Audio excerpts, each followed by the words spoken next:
SSDI Work Incentives, a Griffin Hammis production tailored for Ohio. Hi, I received SSDI and was just offered a job where I would make $1,700 a month. I haven't worked since I got SSDI, and I'm wondering what would happen if I took the job. Well, that's an exciting opportunity. With SSDI, there are three phases of work incentives. The first phase is called the trial work period. During this phase, you can earn any amount and keep your SSDI. That's great. How does it work? When you became eligible for SSDI, Social Security gave you 9 trial work months. Each time you earn above the trial work level, you use up one of those months. In 2025, the trial work level is $1,160 a month. It usually goes up in January of each year. If you haven't worked since your SSDI began, you likely have all 9 trial work months available. That means when you begin earning $1,700 a month, you should be able to keep your SSDI for at least 9 months. That sounds great. What happens after the 9 trial work months? After you finish your 9th trial work month, you enter Phase 2. Phase 2 is called the extended period of eligibility, and it lasts for 3 years. During Phase 2, Social Security checks to see if your work is above or below substantial gainful activity, or SGA for short. In 2025, SGA is $1,620 a month, or $2,700 for people with blindness. During Phase 2, in months your work is below SGA, you get SSDI. In months your work is above SGA, you don't get SSDI. It is paused in those months. Most people don't know that this phase is a great safety net. You keep SSDI eligibility status even if your SSDI is paused due to SGA work. That means during Phase 2, you can easily get your SSDI restarted. Some people plan to get a job that pays more than their SSDI, so they're okay with it pausing.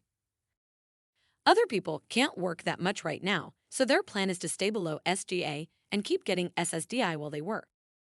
You get to decide what makes the most sense for you. Good to know I can choose. So if I earn $1,700, does that mean my SSDI will pause in Phase 2? Well, since your gross wages would be above the 1,620 SGA level, that's possible. However, if your countable wages fall below SGA, then you could still get SSDI. What are countable wages? Countable wages are the amount that's left after subtracting paid time off and work incentives, like impairment-related work expenses and subsidy. Let me explain those work incentives. Impairment-related work expenses, IRWE for short, are expenses that relate to a medical condition you have that you pay for and that make it possible for you to work. Subsidy is the amount of extra help you get or less work you do on the job because of your disability. Oh, okay. So how would all that apply to me? That's a great question. Let's look at an example. Let's say each month you spend $100 on medications that you need to be able to work. Plus, let's say you get $200 worth of help from your coworkers to do your job. After subtracting those from your gross wages, you end up with $1,400 in countable wages.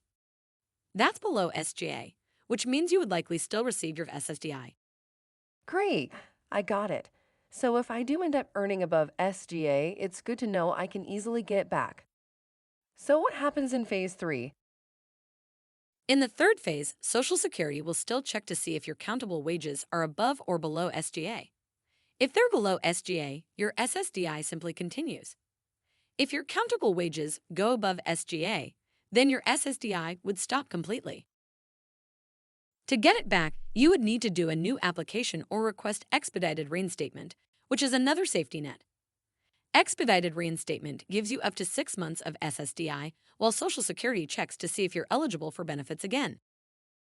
All right, I think I got it. It's great to know I have safety nets to support me as I return to work. You can learn even more about SSDI and work at oh.db101.org. Read the article titled SSDI and Work. You can also use the Benefits and Work Estimator to see how you can be better off with a job.